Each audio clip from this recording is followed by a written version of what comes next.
Wagi ang ibig sabihin yan. Agwagi po si Pangulong Rodrigo Duterte. Babasahan po natin ang tarot card si Pangulong Rodrigo Duterte sa ICC kung ano po ang kapalaran niya doon sa ICC, kung ano po ang kahinatnan sa ganyang kaso. Babasahan po natin. 3 card lang po ang babasahin natin. 3 card. Ayan ha. 3 card lang po ang babasahin natin. Ayan o. Babasahin natin yung kapalaran ni Pangulong Rodrigo Duterte. Sa 3 card lang po. 3 card. Balasahin muna natin. Mix natin.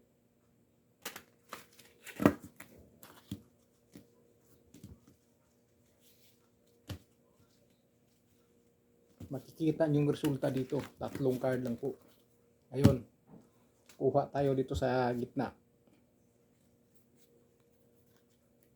Ayan. Gitna ha.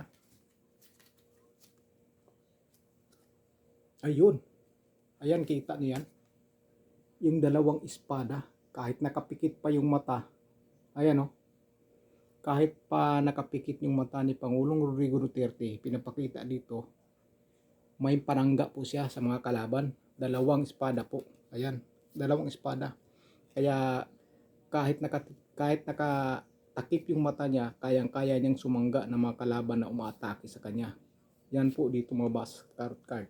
Tapos makikita natin dito sa una-una niyang kaso, may pinapahiwatig dito na makakauwi po siya.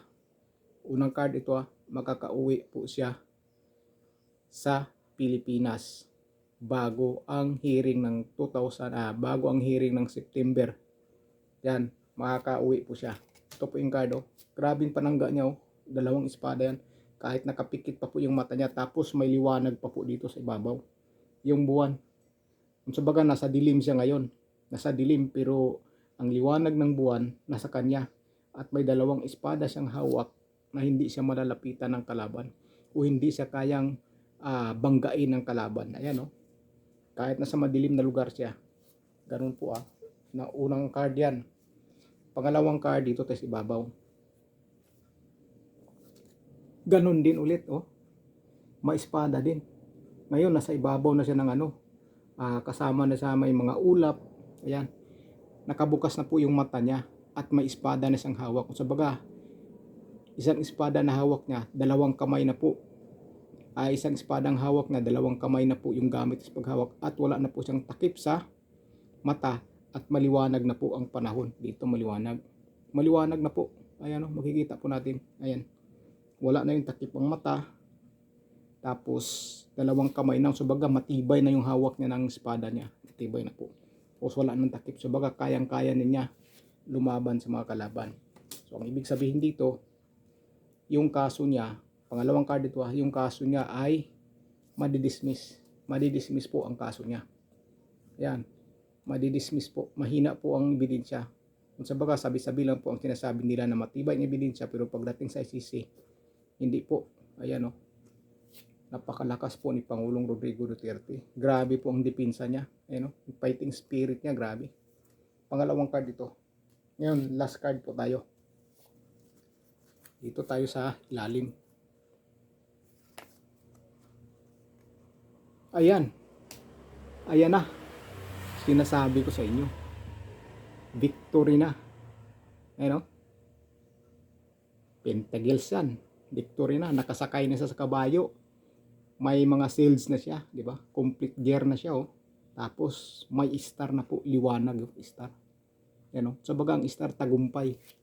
Tagumpay ang star. Tapos yan may sail niya Wala na makakatalab sa kanya. Wala nang makakatalo sa kanya. Tapos nakasakay na sa kabayo. Sa baga ayan solid na po ang depensa ni Pangulong Rodrigo Duterte. Napaka-solid na po at may star pa. Award yan ng star award di ba? May award na po. Dito, ayan. Kitang-kita na po natin dito. Grabe yung niya Complete na po si Pangulong Rodrigo Duterte. Gear po yan Sa baga, handang-handa na po sa mga laban at yan. Yan yung star na yan. Pagwawagi yan. Wagi ang ibig sabihin yan. Agwagi po si Pangulong Rodrigo Duterte. So ang ibig sabihin po dito na kung hindi man makauwi si Pangulong Rodrigo Duterte bago mag-September, o kaya naman hindi ma-dismiss yung kaso, kung matuloy yung kaso, mananalo po siya sa kaso. Mananalo sa kaso at makakauwi siya. Ayun, no? Mananalo siya sa kaso. Ito, accomplish na yung star. Sealed, wala na po. Wala na makakatalo sa kanya. Ayun, no?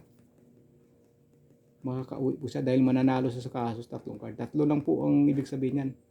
Una, sa unang card, mapauwi siya bago mag-September. Pangalawang card, madidismiss yung kaso. Pangatlong card, kung matuloy man yung kaso at ang hearing na yan, mananalo siya sa kaso.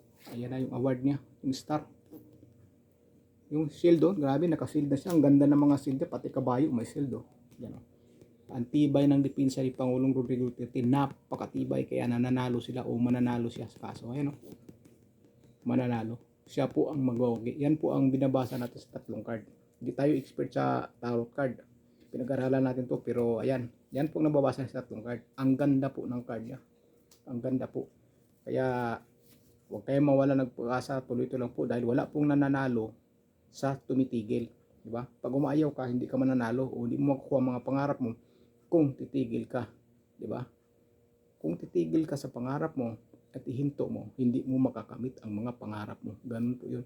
Si Pangulong Rodrigo Duterte, matibay po, malakas ang loob, matalino. Kaya yan, pinakahuling ano niya, full sailed siya. Full sailed. Talagang palaban ng gusto. Tapos may award na siya. Nakasakay pa ng kabayo. Pati yung kabayo, full gear din. Talagang nakadipin sa lahat. Kaya mananalo siya sa kaso. Yan po ang ibig sabihin sa tarot card na binabasa natin tatlo. Grabe po. Grabe. Kita ko sa inyo ah. Ayan oh. Una, yan. Nasa madilim siya na lugar oh, yung nakapikit ang mata. Sa baga madilim siya pero dalawang espada hawak niya at may liwanag din na buwan. May liwanag na buwan. Pangalawa, wala nang takip yung mata pero grabe nang hawak na siya espada. Talagang handa na siyang lumaban. Dito, panalo na siya oh. May star na. Ayun, oh. Nakasakay na siya ng kabayo. Panalo na. Yan ang ibig sabihin niya sa tarot card na yan. So, nasa inyo na po kung maniniwala kayo sa tarot card na binabasa ko. Nasa inyo na po yan. Ito ay pinabasa ko lang dito sa card. Oh. Pero nasa inyo pa rin ang pasya kung maniniwala kayo na magwawagi si Pangulong Rodrigo Duterte. Magwawagi po. Makakauwi bago mag-September. Madidismiss yung kaso dahil mahina ang ebidensya. Pero pag tuloy ang kaso, tuloy yung hearing, mananalo pa rin siya sa kaso at makakauwi pa rin siya sa Pilipinas. Siya ang magwawagi. Kaya ang pagtutuos diyan na sinasabi niya, matatapos ang lahat, may pagtutuos pagkatapos ng lahat ito. Mangyayari yan. Kanya na pong mahalalaman natin ang pagbalik ni Pangulong Rodrigo Duterte. Handang-handa na po sa laban niya. Yan ang paghihiganti niya. Kaya yan lang po mga kababayan natin. Yan lang po. Para sa inyo lang po. Kung maniniwala kayo hindi nasa inyo na po. Pero yun po ang basa ko sa tarot card niya. So yun na, kung bago sa channel ko, huwag sana kalimutan na mag-subscribe at pakishare ng video. At pakilike na rin po. Maraming salamat sa inyo mga kababayan at ingat po kayo.